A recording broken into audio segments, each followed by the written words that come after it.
Okay, so we're back with another Drinking and Thinking podcast. It's been a weekly thing so far. We'll probably keep it up for a while as a weekly event. We are today we're playing Harvest Moon again as our little background game we're playing. We are drinking Manhattan cocktails, which are phenomenal. And as usual, I will include the recipe in the description. Yeah, we're gonna play Kill Bill Farm. Yeah. And what we're talking about today is DLC and microtransactions in video games and why we support them. Yeah, and I kind of want to get it out of the way at the beginning. It's kind of like we agree in one thing. I think is that some games take it a little bit too far. Yes. But I don't think that it's necessarily. I don't think that at all. I don't think the idea should be thrown out because one or two people take it too far. Take it too far. And a lot of people blame EA. EA is like the whipping boy for when microtransactions and DLC gone bad. I don't like attacking EA that much for that. I feel like they don't do it as bad as some other people do it. I'm trying to think off the top of my head someone who's really bad about it. Alright, so there's the games by like Mahjong and the other people, all the mobile games. Some of them go a little too overboard, obviously. But there are a lot of games that really benefit from DLC and microtransactions and stuff like that. Namely, everyone loves and respects Bethesda, basically. You'll be hard pressed to find someone that says every Bethesda game ever made sucks. Everyone likes at least one of their games. And if you're like us, you like pretty much all of their games.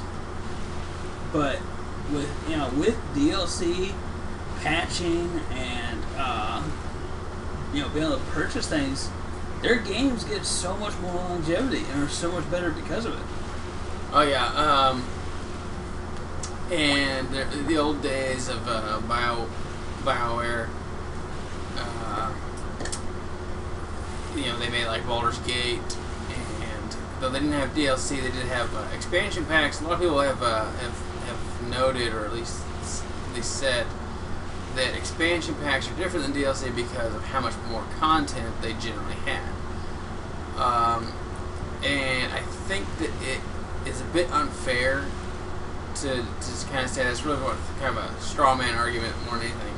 Yeah. Because it's not 100% factual. There were a lot of expansion packs that were just a complete waste of money, and you'd have no way of knowing until you bought it all, and then you couldn't do anything about it. Yeah. And there's a lot of DLCs that were on par in size to those expansion packs too. The good ones. Yeah. If you think of like, especially the Elder Scrolls games, the DLC that was with those games, or any Bethesda game, it just it was huge, and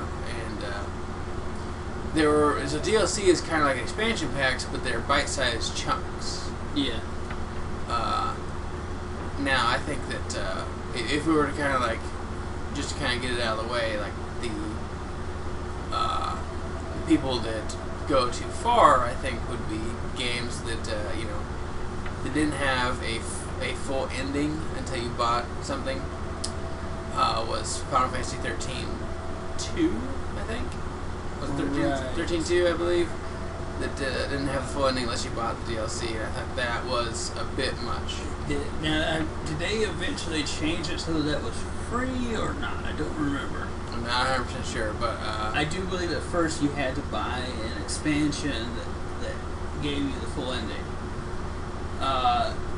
And then but I don't remember if they ended up making it free after a while. I don't know for sure. It might still have to be purchased. We only beat that game one time, and once was enough for that. Yeah, I didn't like that game. want another game that maybe takes it a bit too far. And this is actually kind of hard for me to say because I actually love the game, but I feel like they charge too much for their DLC, and that's Evolve. Evolve DLC, and they're full on characters, like, you know, it's all PvP based. But yeah, their expansion packs are just they're a little pricey. Yeah, I guess DLC. It is a bit pricey. Because I believe it's $20 for the hunters, isn't it? Just alone. Yeah, I think each pack of hunters was $20, and then I think it was like $12, $15 for the monsters. For the monsters, like the new monsters. I would be much more comfortable paying $5 to $10 for that, and that is something that I had a slight grudge against. Not necessarily a grudge. I freaking love Evolve. I really wish there were more shooters like it. Hey, what the fuck is she doing? Anyway, but games that really benefit from having DLC, and they also benefit from being online and being able to patch them.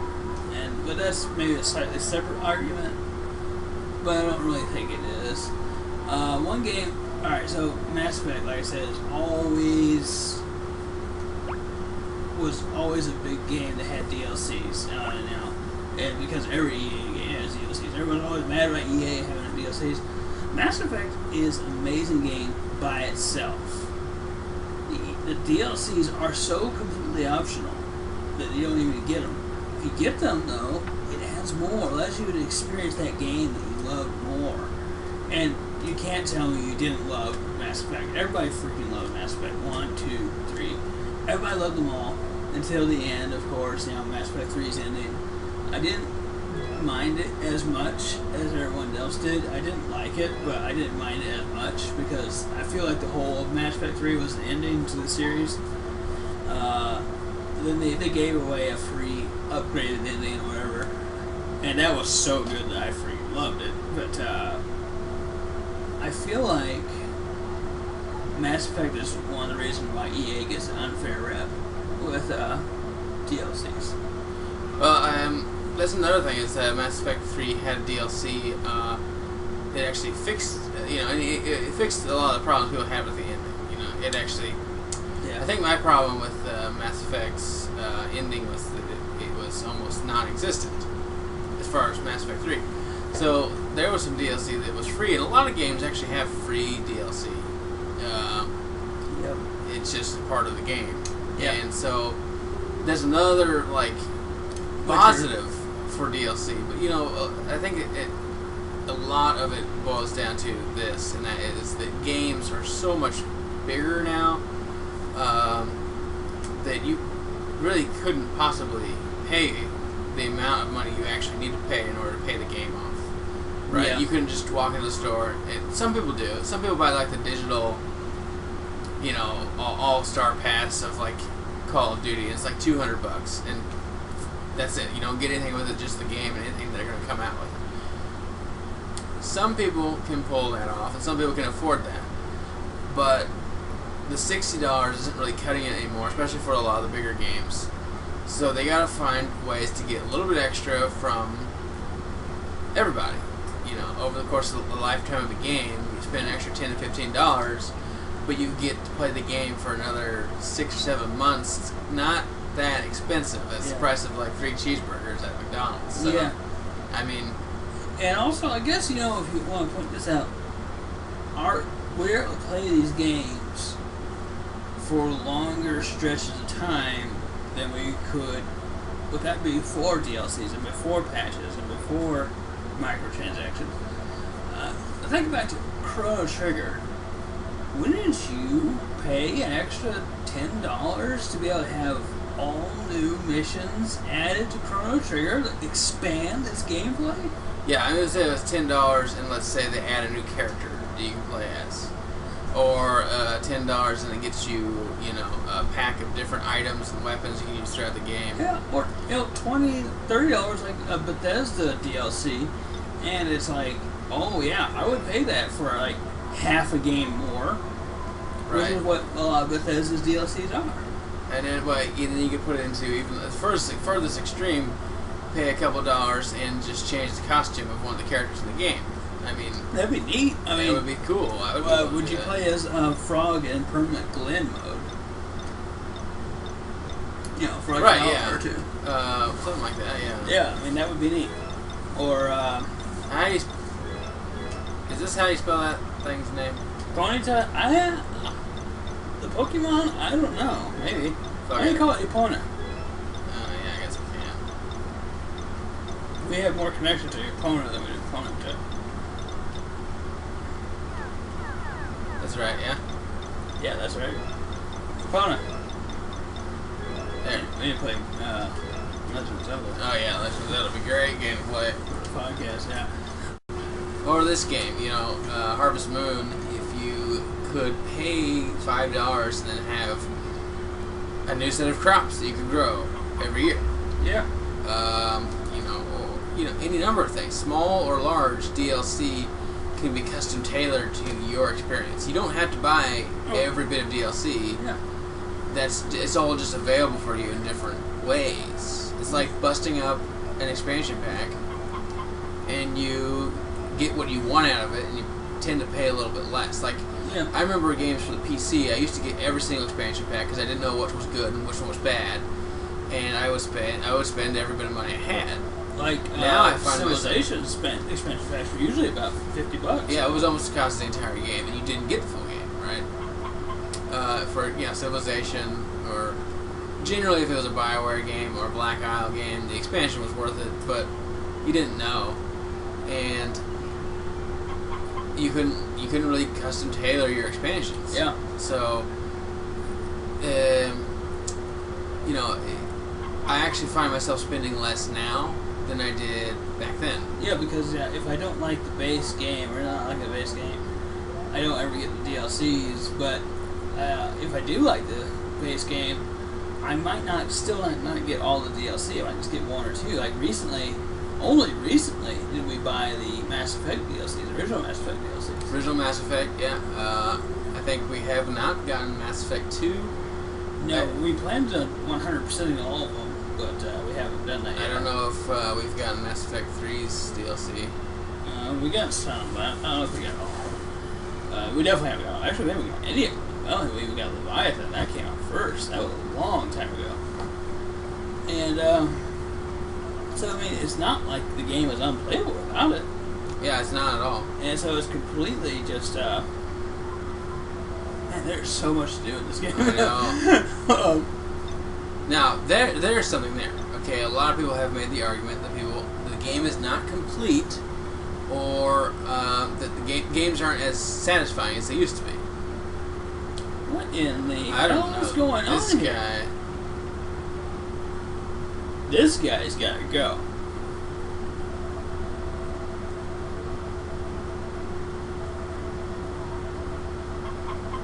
Alright, anyways. Right, the games aren't as complete. And I think I don't think it has anything necessarily to do with DLC, the existence of DLC. Mm-hmm. I think that that's just an entirely separate thing. Games are changing. People are, they're wanting different things, but they're lashing out at the wrong things. Yeah. If they're going after DLC, then developers are like, well, you're just kind of going after the only way we could possibly make money off of this 10-year endeavor, Yeah, I mean... or if you're going after, hey, buddy, maybe you should, look for... Go fuck yourself. Greener pastures, go different... Yeah, you are the cat. Why don't you just keep thinking about that? How about that? You just keep thinking negative thoughts until everyone wants to not be around here anymore. Like other people like you. Anyways, go back to the bar. Yeah, so I don't think... Wow, there is all kinds of stuff happening today. I don't care. Is that Kai? He is just going all over town. Isn't he the one that the bar man wants to set up with his daughter? Yeah. Lots of stuff going on right now.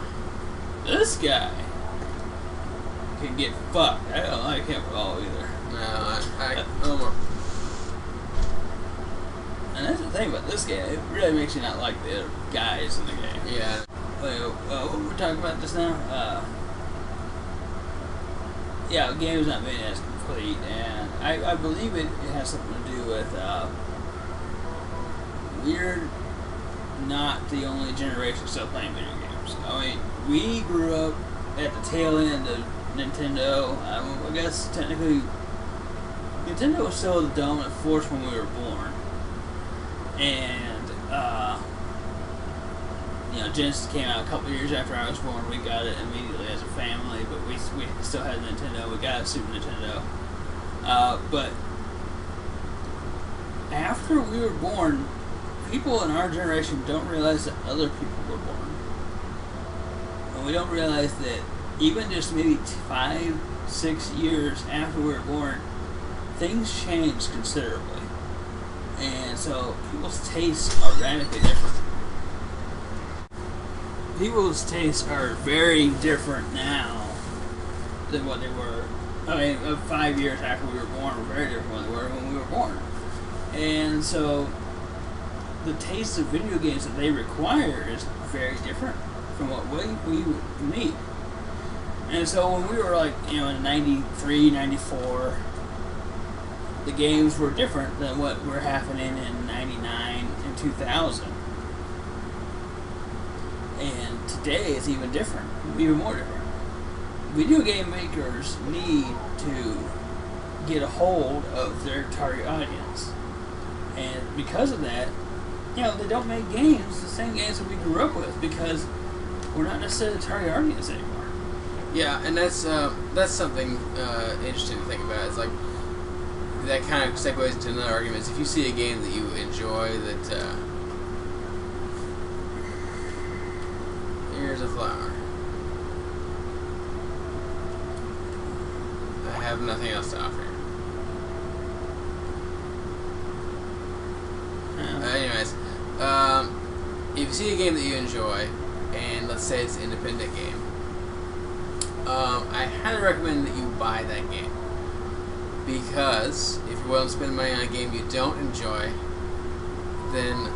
and not spend money on a game you do, then you're kind of shaping the market yourself. You're deciding what games are being made. Right. With your money, you're deciding that. So, something to think about every day. But, again, the little DLC and the actually that kind of segues right into microtransactions. Those are generally done a little bit more with independent games. Specifically mobile games. But also there are some PC games. Right. Actually, in particular, is the MOBA genre in general. League of Legends, Defense of the Ancients, Smite. Not necessarily Awesome Knots, which is another great game. Do they not have any microtransactions? I don't know if they do, but they actually costumes? they do have costumes, but they have their core game is actually like $15 or something like that, and the expansion pack's another $10. That's right. They're like one of the few MOBAs where you have to pay for it. Yeah, but a lot of them are actually just free, and you buy single characters at a time, or you buy costumes or things to go on the characters, or different animations or colors or sounds or things like that. And what's weird is, as much as that whole genre of gaming is driven by microtransactions, that genre is not criticized for microtransactions. It is sometimes, but not as much as anything else. Well, another example would be Mass Effect, and Mass Effect 3, when you played online, you would spend money on those crates that got you weapons and stuff, and that was it's all an optional portion of the game. You could still earn the crates through combat. Right, but there's also, the multiplayer was an optional portion of the game, essentially it was. Yeah. You needed to do it, somewhat needed to do it, we didn't really need to do it. And, I think it's like 6 o'clock, everyone shows up, so I'm just gonna wait around here. So, they're like the little transactions of just it doesn't break the game. You don't No. have to make those transactions, but they're available. And a lot of those game companies, they project a certain amount of money they're going to make off their game because of those transactions. Yes. So if no one buys it or if everyone's against it, then they kind of get screwed on their development. And then they might not develop a game that you actually enjoy because you. I'm not saying rush out and buy every DLC or every single microtransaction there is. No, actually, and we actually did not buy any microtransactions for Mass Effect 3. Yeah, we just. Like we already said, we didn't buy any of the DLC for most of the Mass Effect games. We're huge supporters of Mass Effect. It's just because we didn't have the money at the time. Yeah, we didn't have the money, and we didn't. It wasn't necessary, so we just didn't do it.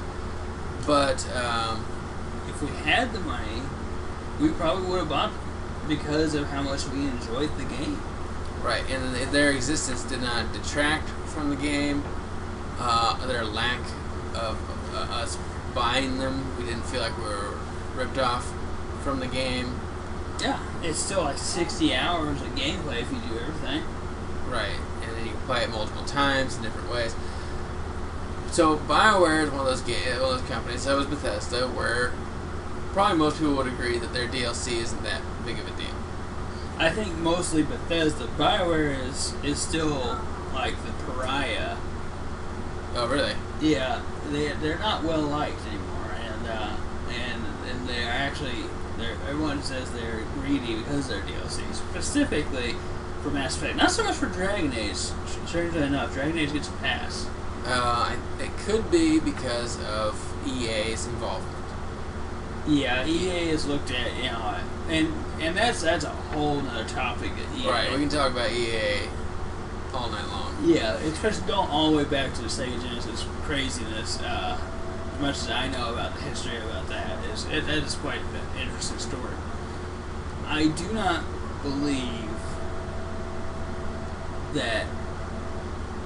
But BioWare mostly gets a bad rep for DLCs, and it's completely undeserved. It really is. And I don't even know what the reasoning is behind it, but this kind of also leads towards modding, right? Modding is by and large well supported. You'd be hard pressed to find someone who doesn't think modding is a good idea, and it gives you something about this game that's slightly different. And modders they come up with all kinds of cool things, whether they're small or large. Yep. Sometimes they come up with whole campaigns for a game. And then I want to talk about what's that game called? Team Fortress 2. Team Fortress 2 has the ability for people to make costume items. Yeah, they can actually make mods for Team Fortress 2 and their characters. And you can sell them. You can sell them on the Steam Workshop. You can actually make the mod, sell it on Steam Workshop, and as a player or just a graphic designer, you can just make money off of someone else's game. Yeah. And they're perfectly fine with it. They actually support it. And this is where I get to where I'm slowly getting to, which was the whole Steam paid mod fiasco. Right, the paid mod fiasco, and I think a lot of it was birthed from the hatred of DLC in general, or paid for DLC or microtransactions. But this is the double standard and hypocritic nature. Hippocratic would be if they're doctors. Hypocritic nature of gamers, and it actually drives me nuts because everyone lashed out and thought paid mods like, oh, this is the end of PC gaming. For some reason, that was the end of PC gaming, because they support the modding and creation of items in Team Fortress 2 by normal people and selling them on Steam.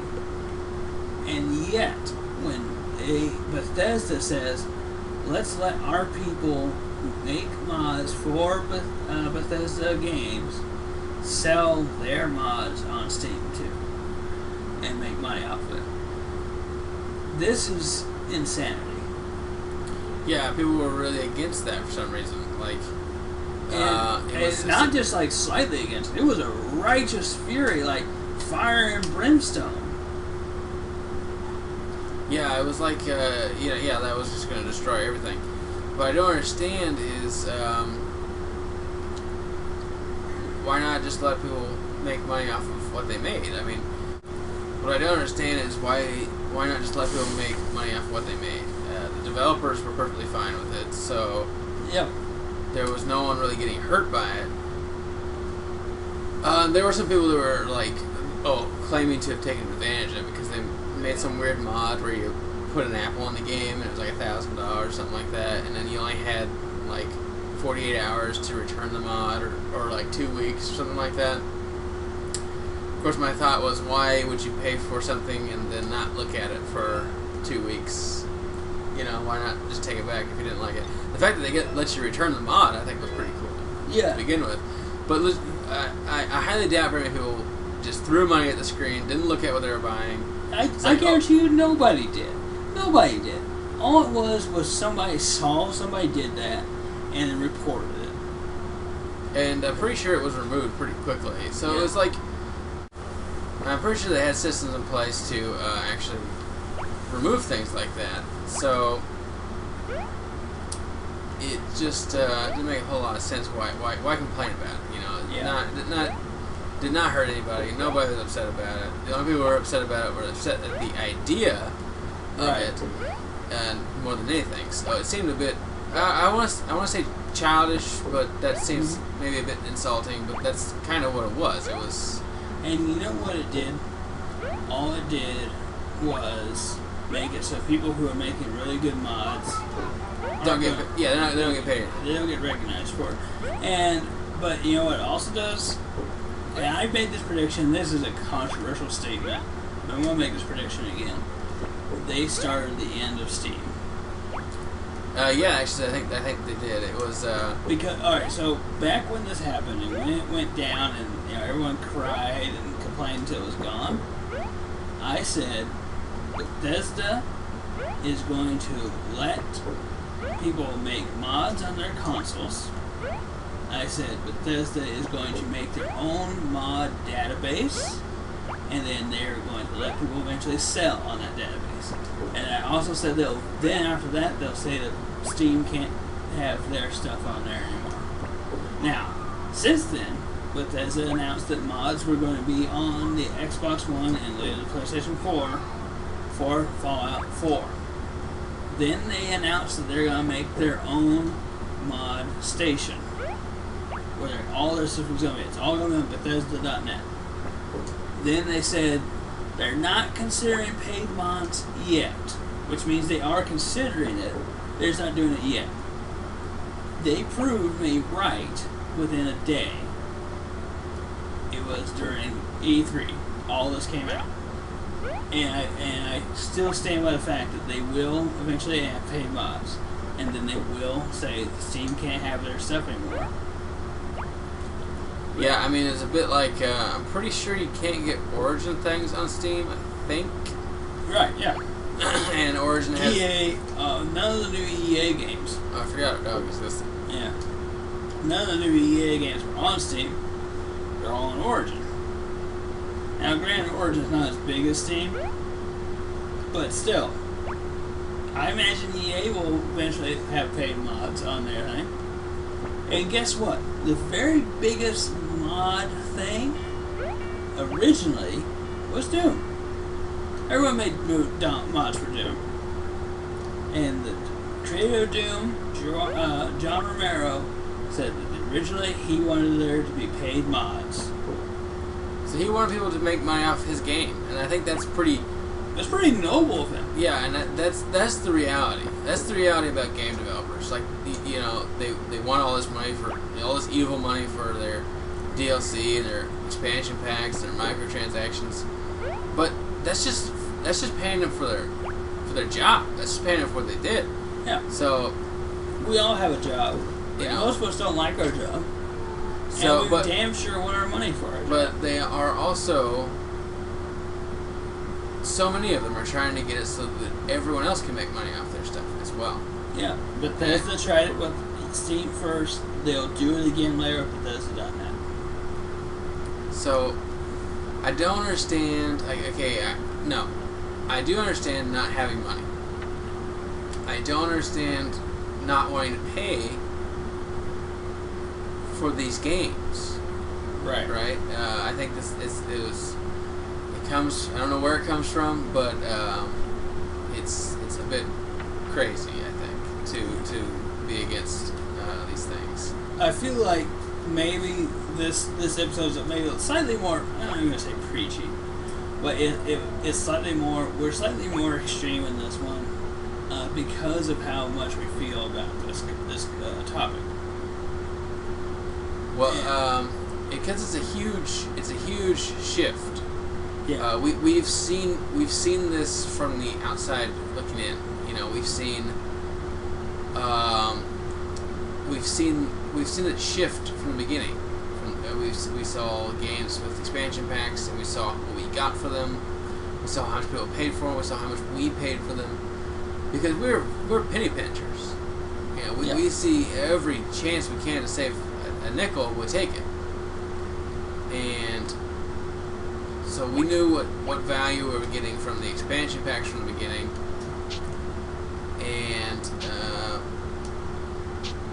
it wasn't worth it. Yeah. Not in the sense that it was infinitely better than anything that could ever possibly be created. So, I'm trying to hope I get some money for the store closes. Yeah, I'm not sure what time the store closes. I think that guy comes by 5, right? Maybe.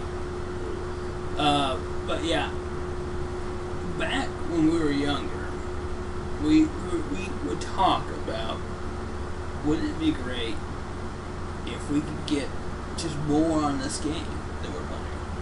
You know, we played Shadowrun or Phantasy Star 4. Actually, Phantasy Star 4 is actually a perfect example. Phantasy Star 4, there was the Hunter's missions. And we thought, wouldn't it be great if there were just, you would get more Hunter's missions as you were going? Like, you would get more of them over and over again. But sadly wasn't possible. And we kind of wished that they could make random generated Hunter missions. I mean, there are other games, namely Shadowrun, that has unlimited missions. Yeah, they keep on getting generated. But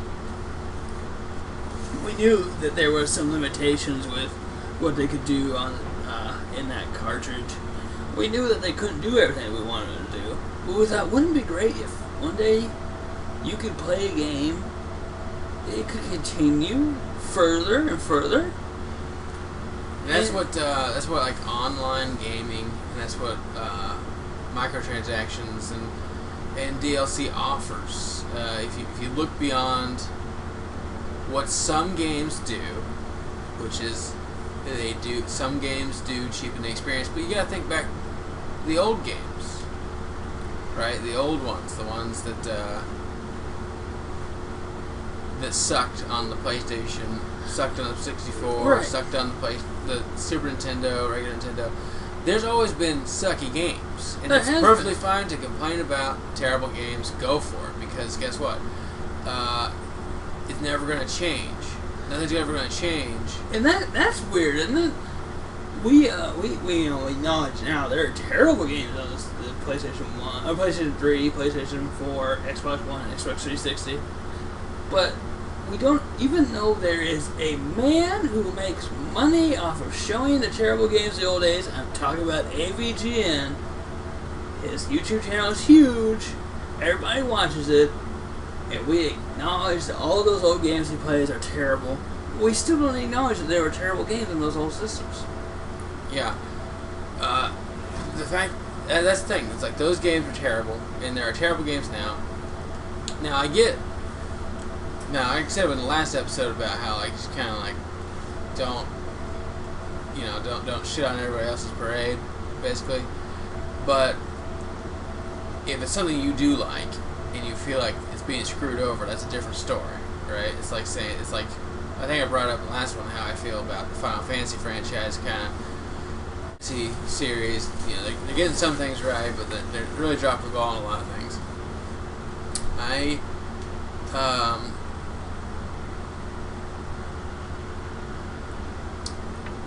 I going to say? They're getting some things right, but if you feel like you gotta say something because you want to actually contribute, right? Right. You want to contribute to making things better for a game franchise or a game series.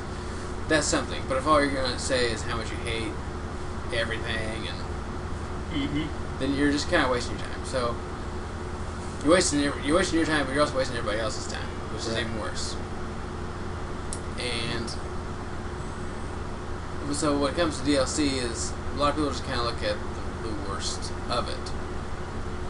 Right. And I think that would be my main point, is to maybe not necessarily just accept DLC, accept everything being the way it is, as much as I would actually like you to just kind of think about the positive side. Right. Because there's probably a lot more positive that you're overlooking than you're giving the game credit for. Right. And that actually is a pretty good point, because it's actually not all games that come out now are DLC driven, and not all games need to be DLC driven. I feel like there are certain games that really do benefit from it, though, and I feel like people need to realize that. I think most online PvP games really benefit from it, because one thing is, servers are not free, they're not unlimited. You need space, actual physical space to run a server. And so to sell a map here or there, and it runs it, keeps the lights on, right? And allows you to continue to play in the game. So when you buy costumes, buy map packs. I don't know. That looks like a weed. Yeah. But then when you play a game like that has a DLC that adds to the story, it's an offline game like Skyrim. It allows you to enjoy that game that you loved for a longer period of time. Yeah. Because there's only so many times that you can play through the same missions over and over again. I mean, okay, I don't want to exactly say that, because I don't know how many freaking times we beat Chrono Trigger, and I want to play it right now. But, you don't get to experience that same sense of wonderment the first time you played it. Right. Let's say there's Chrono Trigger, and let's say there was a sequel to Chrono Trigger. An actual sequel. Yeah, a real sequel, not that Chrono Cross stuff. But let's say there was something Chrono Trigger new, like a new version of Chrono Trigger. Do I have my money yet? That's some serious cash right there. Yeah, it is. Alright. Now we're on to something. But let's say there was something new. I would be willing to pay money for it, right? But it wouldn't be available. It's not available, because there are no DLCs for Chrono Trigger. And that's kind of an important thing. Yeah. And let's say there are, however, Chrono Trigger mods, and most of them are free. But how many Chrono Trigger mods would there be if you knew you could sell them, right? Right. Yeah. A lot of people are like, no, people do it for passion, and that's true, they do. But it's like a hobby, right? How much of your day do you have? You have 24 hours each day. Sometimes you can scrimp on sleeping. You don't have to sleep a full night's rest. You can get as much of the day in as possible, and let's say that sometimes you can get upwards of 20 full hours of work. Let's say you're crazy and you do that. But you can only do it so many times. Yeah. How many of those hours every day are you going to spend with your family? Or playing games instead of making them? Or working so you can make money? What's the average time that anyone spends on any of their hobbies? Right, and that amount of time, you don't really have a lot of control over of how much you have. You spend it the way you want to, but you don't have the control over it as I thought. I was worried it was going to be closed on the weekend. So I've got all this money, I've nothing to spend it on. Maybe I can build a chicken house? Yeah, maybe. Well, anyways, so you only have so much money, or so much time, and so much money. You only have so much money and time. So you can only make so many Chrono Trigger mods in your life. And if you were paid money to do it, you could make more. That's just the way it goes. You know, that's just the way life is. And that's why we're so passionate about microtransactions, because of, I don't know, maybe our upbringing. We didn't have much money, and so when we see wealth being passed around in the sense of camaraderie or shared passion over the same thing, like a game, video games in particular, we get pretty passionate about it, which is why we talk about it so much.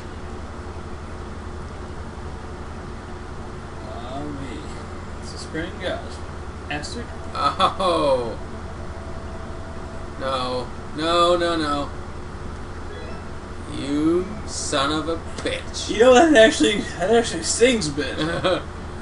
I mean, that is like the most real ass thing that can happen in a video game. It's like, whew. The store Now is you're closed. like, now I actually feel embarrassed.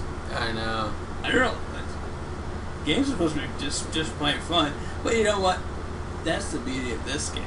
Right, yeah, that's like the challenge of this game. It's like just kind of crafting the character you want to have. And it's like dealing with that.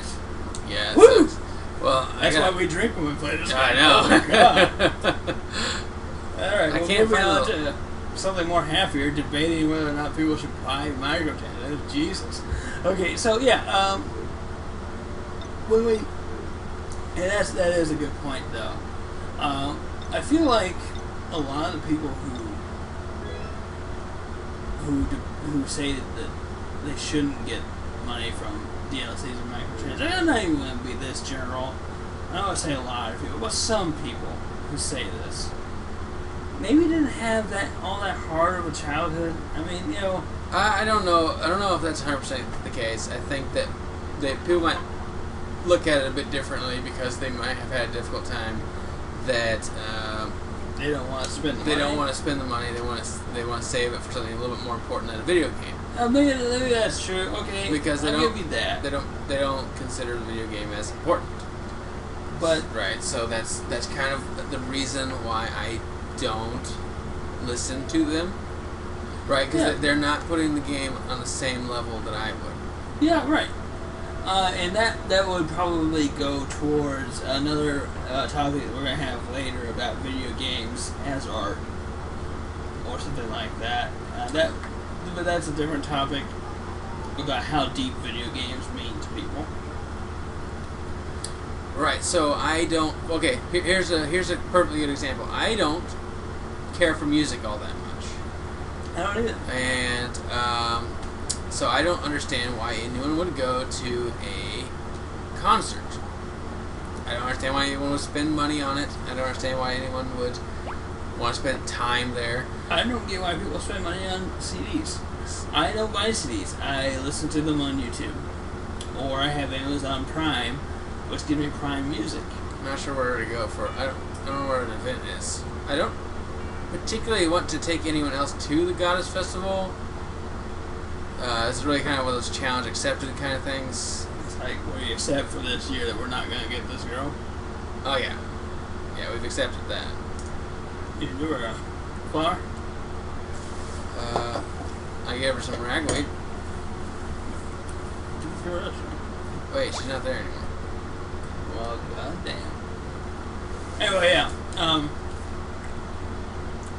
Sorry, I'm eating my cherry from my Manhattan cocktail. Oh, yeah. But, so if I would come along and say, this is how concerts should be. They should all be free, and they shouldn't be outdoors. I don't know. I'm trying to think. I don't know. They should release music for free for us. So we should get all of our music. All of our music should be free, and if they're gonna have a concert, it should be right outside my house so I can stay inside. You know, I want it to be as tailored to me as possible, and not really to anybody else. So that would be. That's a pretty good example. It's not a perfect example. I realize that, but I'm saying, why would you listen to me when very clearly we just stated that we didn't like music that much. Yeah, or that we don't put music. I don't see any other events at all, and no one is open, and I don't want to talk to anybody. But I don't want to. You know, I'm gonna clear some farmland. do that. Yeah, I'm gonna clear some farm up. Okay, so I don't consider it as important, so I don't want to spend money on it, right? Right.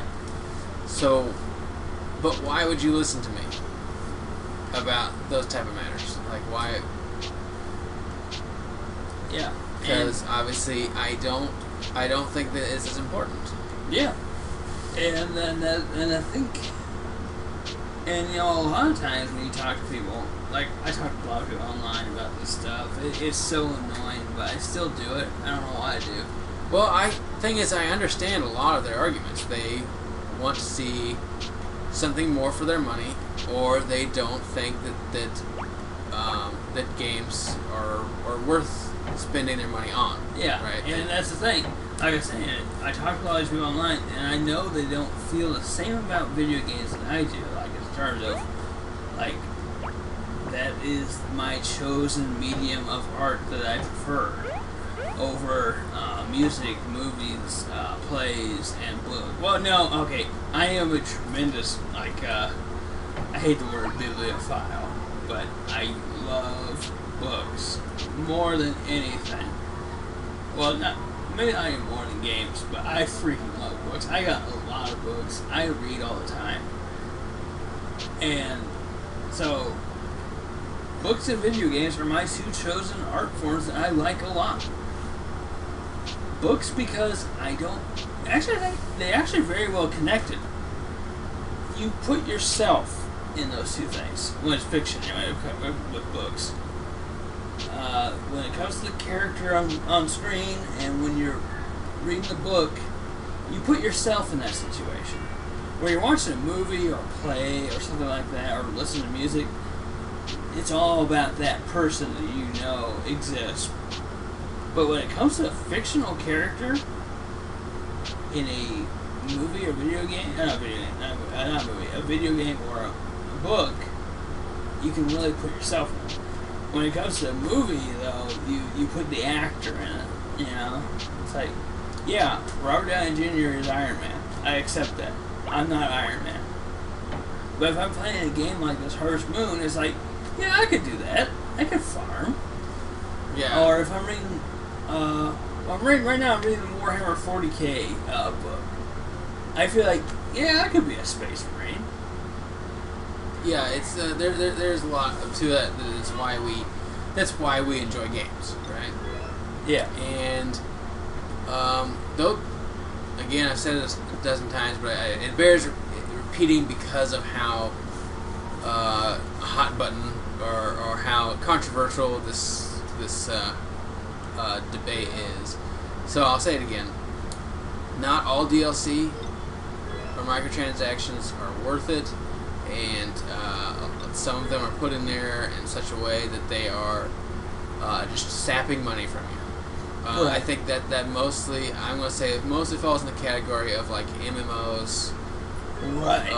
or things like that. But that's, again, another topic, huge topic we can talk about. MMOs in general, I think, would be a topic that we'll talk about another time. But yes, that is a big deal with those games, and I don't like them either. But as far as this topic goes, I feel like we've discussed all we could discuss. Yeah, for the most part. However, we're right at the festival, so let's go ahead and enjoy the festival. Yeah, in a somewhat somber silence as we get to look on everyone else. With their dates. Yeah. I mean, we might close out. What does this guy want from us now? Get ready for the Spring Goddess Festival. Starts here at 10 a.m. Come back again if you have the time. Well, guess what? Nothing but time, because you guys won't sell freaking seeds on the weekend. Maybe they are open on Sunday. Maybe. But, you know, I don't... Right, yeah. I don't think that all microtransactions are great, but I do not think that DLCs and microtransactions or freemium games are actual problems. No. I don't think that the system in and of itself is an actual problem. I think the more has to do with finding the games you actually like and supporting them in ways that make sense to you and the developers. Yeah. I'm just trying to get to the dock. I can't get there though. Can't. It's down there. Yeah. However, I would love to see more games like this on the consoles again in the future. Right now, it's primarily the domain of mobile gamers. Handheld. Yeah, handheld games. Slight difference there. There's a little slight difference. Not much, really, if you think about it. But that's another topic. We talk about mobile games versus handheld games.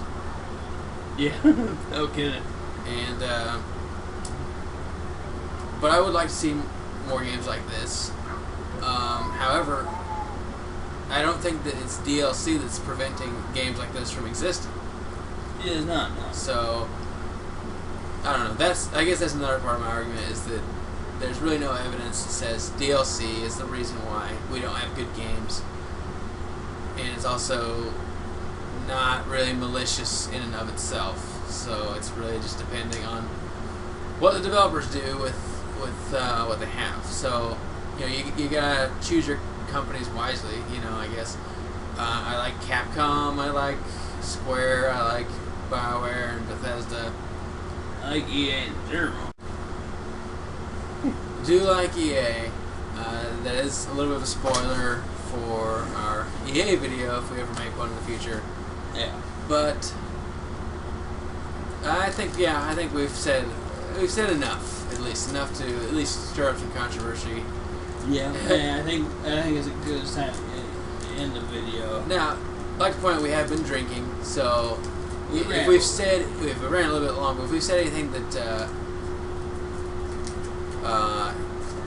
sounded... Are you kidding me?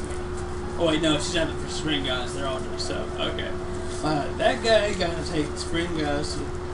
I tell you what, this game is one of the few games that makes me hate a virtual character. I know. And that guy this right fucker there. right here. But if we say anything that sounds like we're insulting you personally, that is not the case. Okay, even when we have arguments on the internet, we do understand that internet arguments don't represent the people you're even talking to, right? You get into an argument with people on the internet, they're probably not that much of an asshole in real life. Right. But on the internet, they turned into one, right? This is the way it works. So, if we say anything that makes people angry, that's not really the intention. It's really just kind of pointing out a different way of thinking, so the next time you have those arguments, that maybe you don't go quite so extreme before you say something. Or maybe you do go as extreme, but maybe at least you know a little bit more about the other person's point of view. Right, you see something from their point of view, all of a sudden you can present your case a little bit better, and who knows, you might even change someone else's mind. I hope you don't, because I do like DLC. Yeah, I mean, I don't want to be changed. I don't care. I mean, you will find a reason to change my opinion. I doubt it, but that's just because... It's just because of how many arguments we've had. We haven't seen an argument that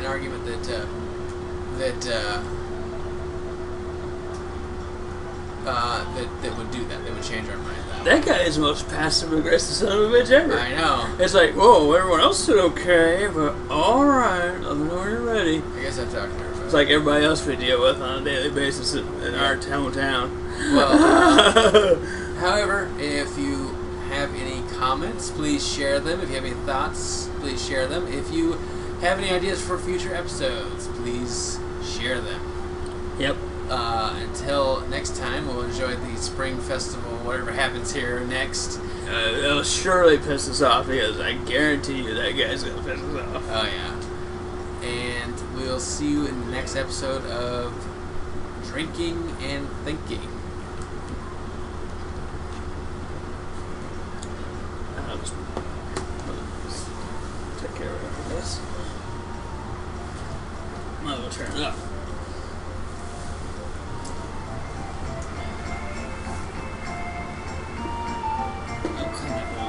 Pretty sure you still get points if you talk to her during this race. Yeah. They vote But I'm for pretty sure the we spring, saw- the spring god or whatever. No, it's not. I thought it was a vote or something. I think, That is starting to fall. I think we happen to watch every possible cutscene the two of them have, so that made it. Alright, let's push it off all this stuff. Okay, we need to get through this day to save it though. Oh, yeah? Yeah, it's a good day. Oh, it's still Sunday at 6 p.m. Oh, it's still the same day? Yeah. Oh, shut it. Well, we better check everyone else out.